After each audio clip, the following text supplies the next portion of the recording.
The broadcast is now starting. All attendees are in listen-only mode. Hello and welcome to this webinar delivered by the ISM Trust. I'm Claire Cordeaux, I'm the Director of BAPAM, and I'm joined today by my colleague Dan Hayhurst.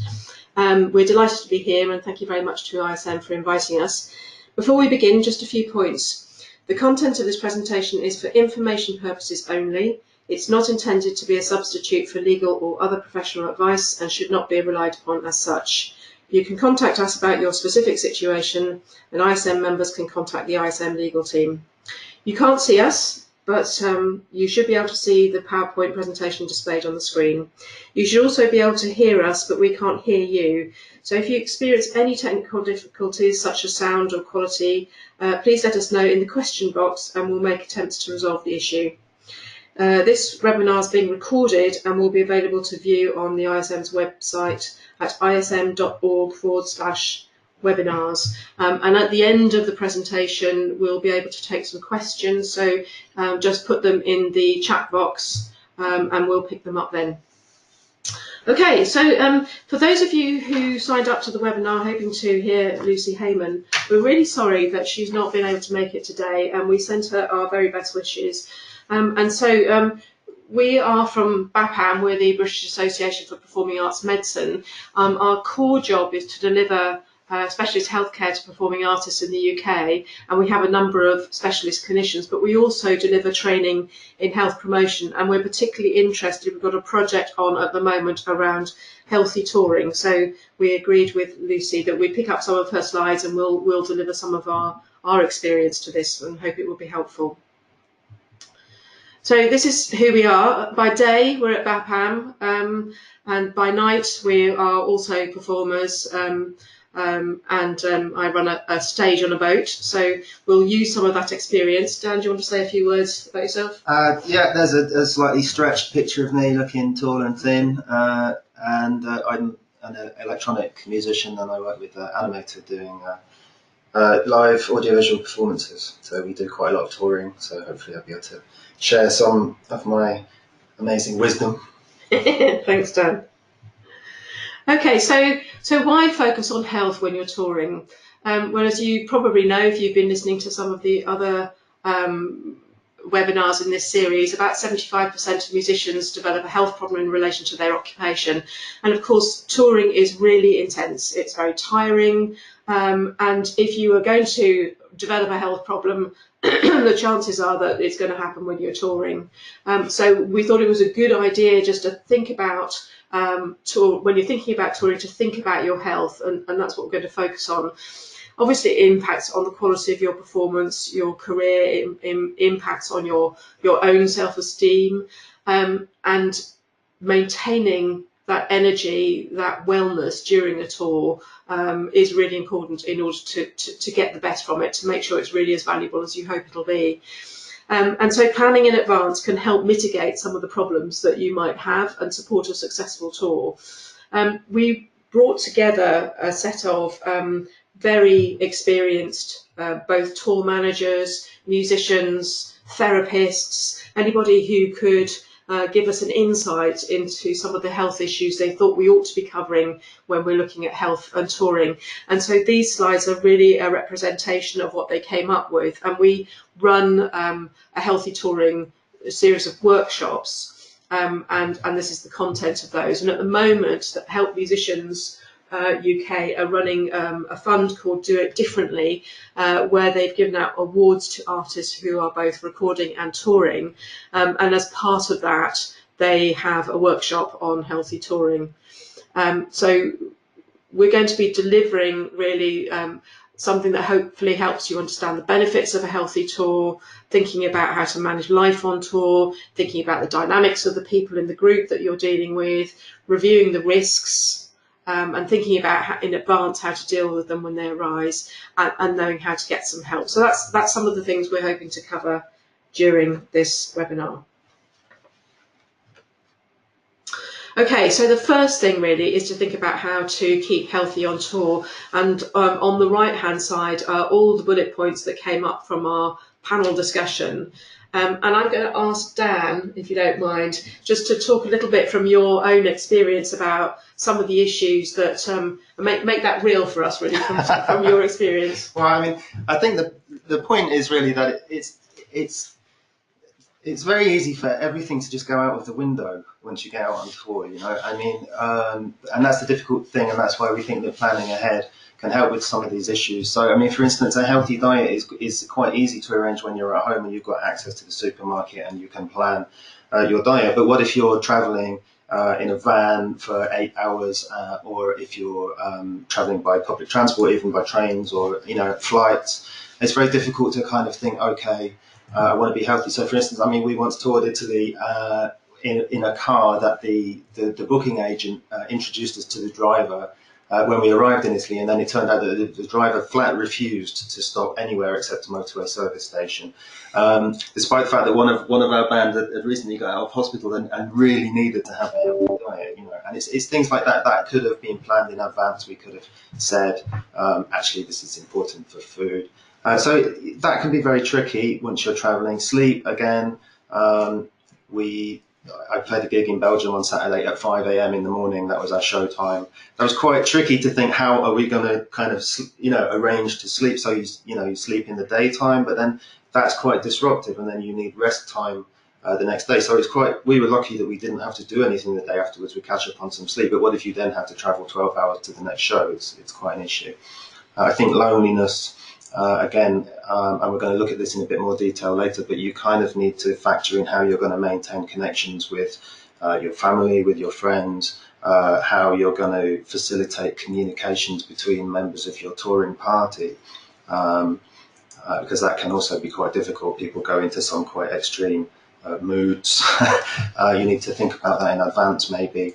Again, with the family, we've talked about that. Exercise, even just going for a walk around the block before the show, very helpful. I'm not Dexy's Midnight Runners. Kevin Rowland had them all doing star jumps in the backstage before they went on stage. Of course, I always do that as well. And drugs and alcohol. Well, the thing is that you're touring, you're already stressed physically, mentally.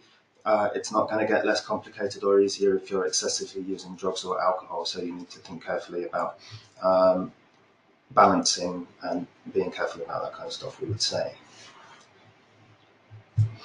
Then there's other issues, sexual health. If obviously you may get opportunities on tour for exploration, and if you do so, then safe sex obviously is very important, but also there's you need to be very aware of social considerations about mutual respect and not creating or becoming involved in situations where there's any kind of coercion or abuse happening. That is an issue that maybe we'll talk about a bit more later. Psychosocial issues, maybe you've got a pre-existing issue that you know about. If you have a mental health issue like depression or anxiety, again, it's something that needs to be planned for. If you're taking medication, you need to make sure to check you've got your medication with you. Maybe when you're checking that you've got your power supplies and your leads, it might be a good idea to check you've got your meds. Maybe talk to your doctor if you're taking medication that you should be taking at a regular time of day. If your sleep patterns are likely to affect efficacy of meds. Pain and strain, if you're suddenly playing the bass every day for 30 days and you're not used to doing that, you might like to sort of consider building up gradually, cooling down gradually after the tour. Hearing, if you're playing loud gigs, you should be using ear protection. And personal health issues, again, it's a case of knowing if you have conditions that you know about already, you've got to plan how you're going to deal with that while you're away from home. And again, it may be worth considering talking that through with your GP or even a BAPAM doctor. Thanks, Dan. I mean, a lot of those things are things that you should be considering anyway, but I think touring just sort of throws a light on it in a way that... I think, as you said, the point is if something's going to happen, you guarantee it's going to happen when you come out. Yeah. On the road, it's stressful. Things come to the surface. So that's some of the kind of basic health messages that we wanted to cover. But one of the other things that came up when we were discussing this with our panel was about group dynamics, because that's not straightforward either. It depends how well you all know each other, whether you're friends, whether you're in your day-to-day life, or whether you just meet together to play. What are the rules and the roles in the group? Who takes responsibility? What our panel said is that they quite often find that somebody naturally takes responsibility. Yeah. So acknowledge that. Think about who that person is. Make sure the permissions are there, if you like, so that they can take responsibility when they need to. So you've got a sort of plan about how that works. As Dan said, anything that is an issue comes up on tour. So try and resolve any tensions between your members or members and management before you go on tour, because it's going to get worse. We had some really interesting kind of stories about managing behaviours. So, the person that's always in the pub at 2 a.m, is there a way that you can agree in advance with them that when it gets to 2 o'clock, it would be fine for somebody to go in and say, hey, it's about, you need to go to bed now. Remember, we agreed this. Yeah. So think about the behaviours that are going to help or hinder the tour.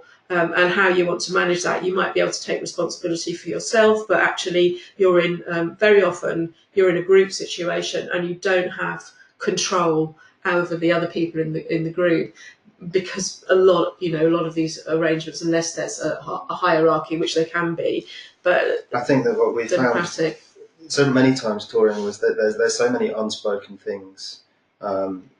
And in a way, it would be really useful to be able to use the fact that you're going on tour as a way to broach that subject, and to actually say, okay, well, to think this is something that we never talk about with each other. We don't communicate with each other. Well, we're going to go on tour, so actually we need to communicate with each other, and we need to do it in advance so that we don't have a massive fight on the ferry, or in the back of the transit van on the M1. There is a way to raise this before you go, and we think that the key to sort of healthy touring, sustainable touring, is to say, what are the issues, identify them, and come up with ways to talk about them with each other, and possibly with other people that can help you. Mm-hmm. I mean, the other thing we talked about was that kind of group responsibility for recognising when somebody's not very well or is suffering from stress, and knowing what to do about that. Yeah. I mean, you had some experience of that, didn't you, Dan? I certainly did.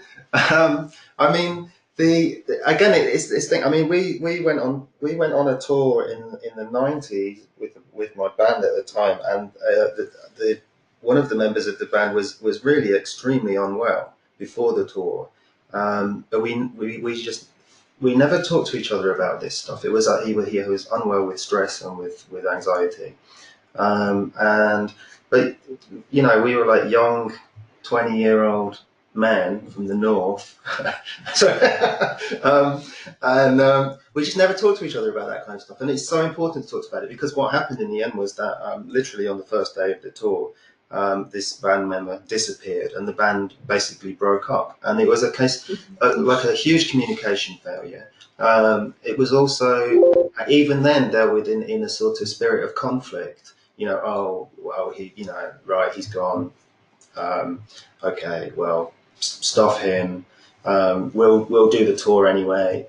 And it's kind of like it's really unhelpful to be like that. It's like I feel that if we'd have had the opportunity beforehand to sort of say, okay, something is not right, this person is on the edge, how are we going to talk to each other, support each other, respect each other to get through this? Or even, this is not a good idea, we should not do this, we should come back and pull ourselves together and talk to each other and work out another way to do this. But we never did that, and so you end up in a crisis, where somebody disappears in the middle of the night, and you're like, whoa, okay. So I don't think we did know how to recognise and react appropriately to signs of stress. And it would have been very helpful if we had have known. And we're not talking about being doctors or psychotherapists. We're just talking about being able to talk to each other and say, you know, are you all right? How can we help each other? Mm. Mm. Now that point about self-awareness it's not just about knowing how everybody else is, it's also knowing how you are. Exactly. It's about respecting yourself and respecting other people as well, you know, being realistic about it. And also the thing is, you're on tour, you may have very unrealistic expectations of somebody. You may be like, right, you've got to look like a rock star. You've got to stand at the front, sing, or you've got to deliver this virtuoso violin solo, you know. And that may not quite square with how that person is feeling at that moment. And there are different levels of professionality in the arts. You know, you may have done this 100 times. You may have trained to do it for years at conservatoire, or you may be, you know, on the dole in a transit van, wondering what the hell you're supposed to do. Yeah, no, absolutely. And I think people understanding what helps them best on a tour. I've been talking to a couple of people who are about to go on tour. One of the things they said that they've learned from previous experience is just trying to make sure they get some space for themselves. Yeah. Even if and to make it a rule, and just to be able to set those individual boundaries. And that's not easy to unless you've very consciously thought it through for yourself about what your needs are. You just kind of assume it's all going to be all right until it isn't. Even to the point of saying, okay, and planning it in. So you say, right, this is what time stage time is, this is what time the sound check is, and here's 20 minutes for you to go on your own and do, you know, focus yourself or phone home or whatever it is you want to, you know. That can be a very helpful thing. Can sometimes be difficult in venues depending where you are. There may not be space, so you also need to think, where can I do this? Yeah, you know, yeah. Is there somewhere else, or a cafe, or even just a walk? Is it safe to walk around? You know, all this kind of stuff. Yeah, you know, which you wouldn't know if you don't know the area. Yeah. So, I mean, this led us really to thinking, well, how best to manage this, and it is really all about the planning for your own issues, the planning for your health, all of that. And certainly, one of the things that the therapists were saying is, you know, just look at how healthy you are now. You know, you're planning to go on tour in, I don't know, eight weeks' time. So what's your diet like now? Are you taking regular exercise? Because, you know, you're not going to start a new exercise routine whilst you're on tour. So try and develop that routine in advance. Think about the food that you want to eat. Think about the fact that you probably there won't be food available at the point when you're hungry. Yes. And then you'll eat some rubbish from a gas station when you have to stop. Tours should be sponsored by Ginsters, right? So take that bag of nuts, you know, whatever it is to think about, and also, you know, just write down those unfinished business type things. You know, the fact that you haven't quite managed to sort out the issue with your family before you go. Try and sort that out so it's not hanging over you. You know everyone's all right, or if they're not all right, you put in place a plan for them to be all right, or somebody to look after them. Also, on a really practical level, if there is an issue at home, make sure that everybody's got the right contact details, and you've got a plan in place for what to do if, you know, what if somebody's ill at home or something like that. It works that way as well. You still have responsibilities. Yeah, absolutely. So we talked a bit about, you know, if you have known health problems, make sure you've got the medication ordered, make sure you've got insurance in place so if something does happen. Health insurance or travel insurance. Might even need that in the EU pretty soon. Might do. And then scheduling. That came up as a really important thing to think about. So, for example, if you are that person that needs, you know, half an hour to yourself before you perform, make sure that it's scheduled in, and that's one of the things that you ask for. Yeah. When they're planning the tour, if it's the case of, okay, well, you know, you play every night, or maybe you don't need to play every night. Maybe one night you need to get somewhere where you can have a shower and get some sleep. You know, this kind of stuff. Safe spaces were talked about also. I mean, that recovery time being so important. But when you have the recovery time, maybe knowing what it is you're going to do with it when you have it. Tour, do you mean? Yeah. And I think that's really what we're talking about as well with the drugs and alcohol thing. It's like, you know, you don't really, the recovery time shouldn't really be handling a come down. It should be, it's not going to help, is it? Yeah, this was a whole area that came up as well, dealing with bad shows, press and social media, that everything, you know, not everything will go brilliantly every night. How you going to handle it? Yeah, I guess that's the thing with bad shows. Well, bad shows are very subjective anyway.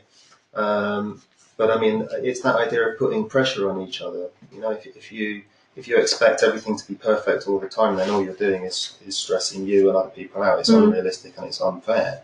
I mean, the other thing is that, you know, every time you do a show that you think was the best one you've ever done, people think it was massively self-indulgent. And when you do one you think was bad, they're like, oh, that was amazing. So you can't, it's not worth worrying about, you know. Okay, if there's this consistent pattern of everything being terrible, then maybe you need to rehearse more. But, you know, it's like, yeah, it's very interesting. Fans, I can't talk about that. I've got no experience of this. What, Having any fans? Yeah. I mean, I suppose the thing is that it's a case of you have to set boundaries. I mean, I suppose there's different ways of looking about this. One way of looking at it is that it comes down to space. I mean, if you need space, then you need to find space. Don't hang about after the show. Go and be on your own. It's okay. You don't have to behave in any way other than to behave respectfully to people. You know, you don't owe anybody anything. You know, it's kind of like, look after yourself. But also that does tie in a bit with, you know, what we were talking about in terms of like behavior.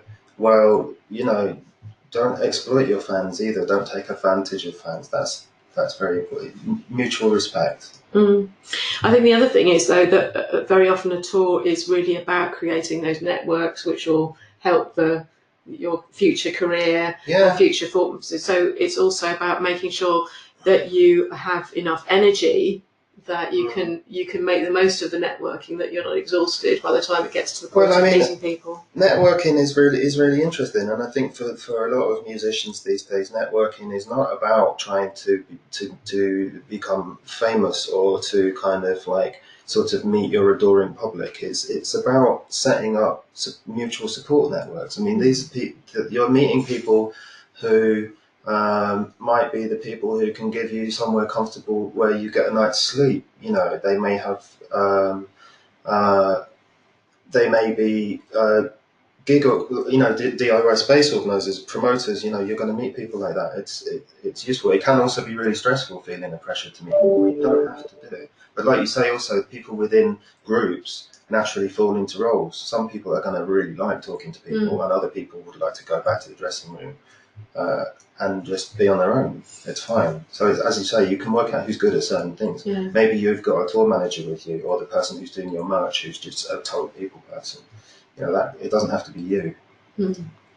Social media is an interesting one because on the one hand, it could potentially provide a way for you to connect with family and friends while you're away, but also it gives you a very distorted view of what's really going on. If you're searching through social media looking for compliments on your performance, I'd say that's not particularly healthy.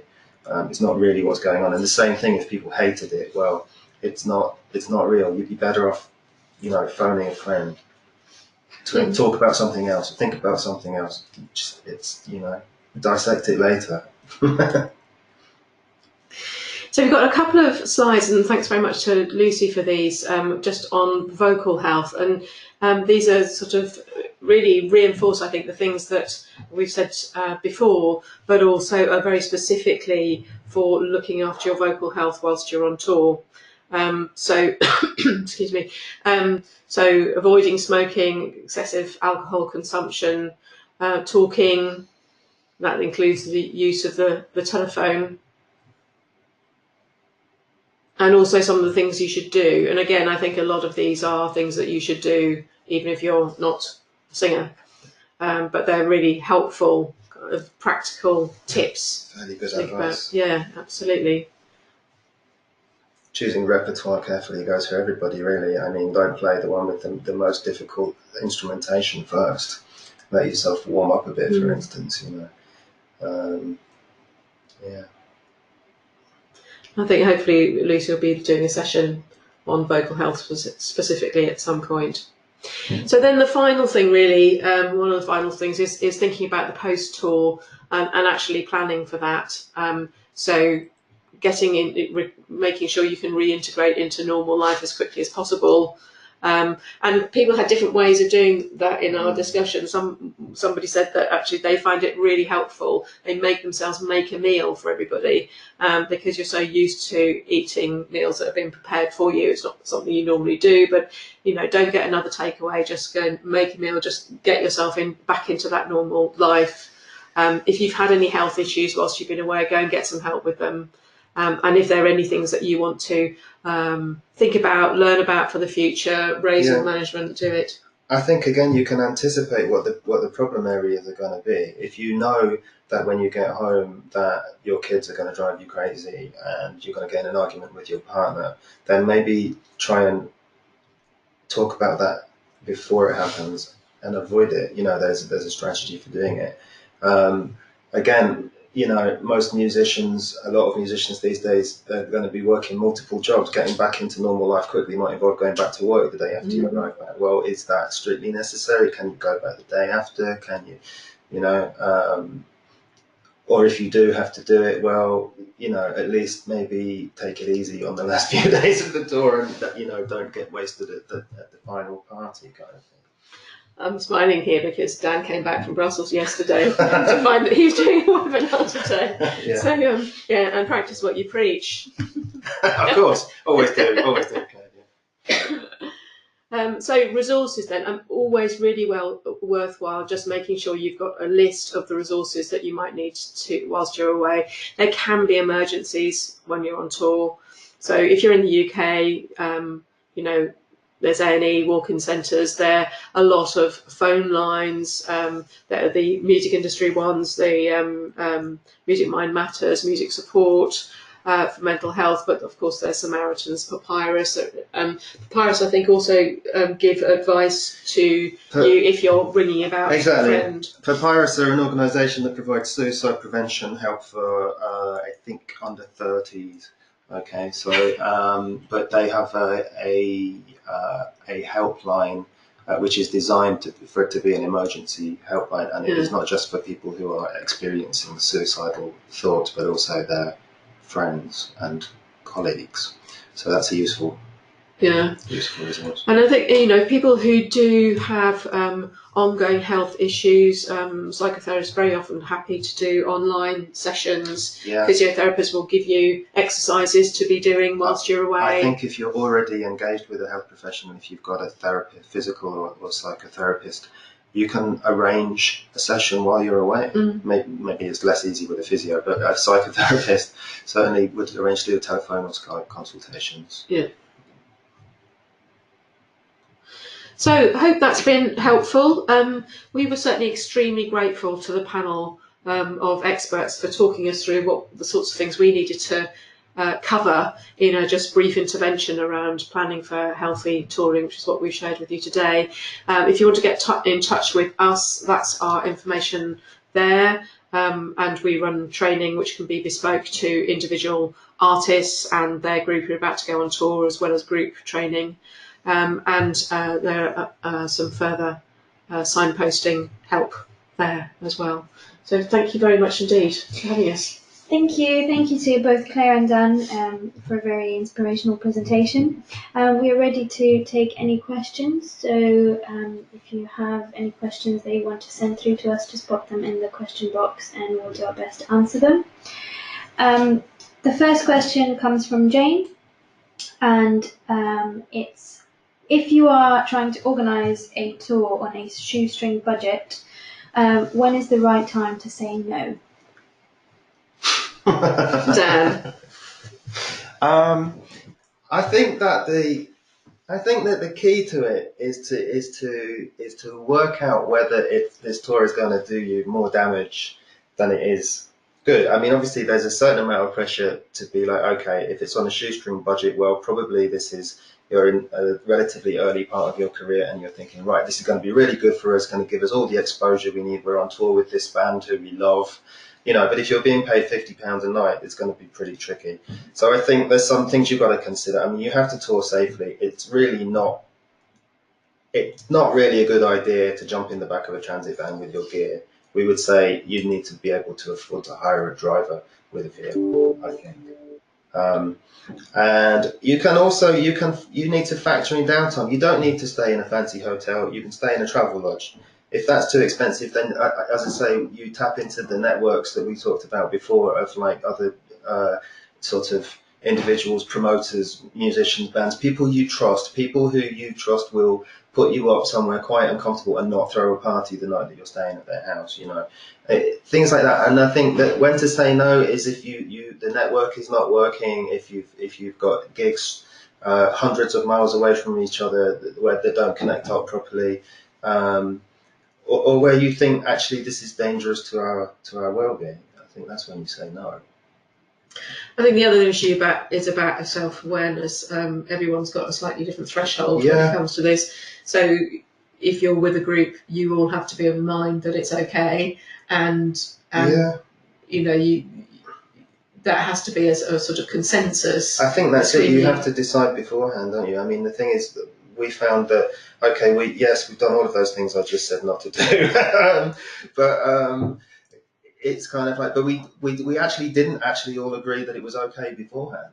It's kind of like other people were like, this is appalling. Why are we doing this? And they were kind of right. So yeah, tricky one. But I think it's about respect and communication.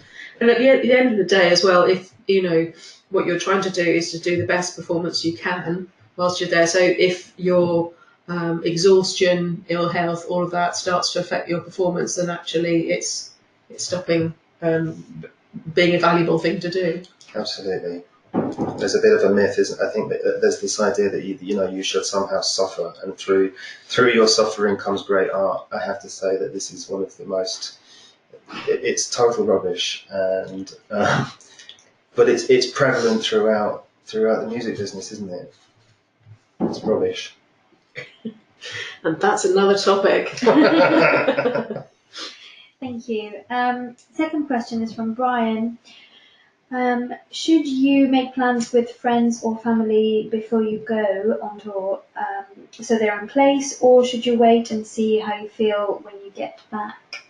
Oh, you mean for like catching up afterwards with people? I think it depends how you feel. I don't know. Or, I mean, I think that there's, for instance, what I was saying about planning, how you rehabilitate yourself back into family life is worth doing, definitely, because that's a big contrast, and it's difficult to handle for everybody, not just for you but for your family. You come back in a certain frame of mind, can be very tricky, so that's worth planning. Lovely, thank you very much. If you have any other questions, you can send them to we just had another question just now. 1 second. No, I haven't, but maybe you could send us a link to info@BAPAM. Oh, you won't know what the question is if I don't read it out. Have you heard of Road Rat's Tips, the Musician's Guide to Keeping Safe? I haven't, Pete. Who wrote it? Excellent. Pete, can you send us a link through to info@bapam.org.uk and we'll take a look? That would be great. Perfect, thank you. If there are any other questions, you can send them through. If you can think of questions after the webinar is finished, you can send them to the ISM email address, and we will get in contact with both Claire or Dan, and then get back in contact with you and let you know. Absolutely, yeah, we're happy to follow up after unhealthy social media.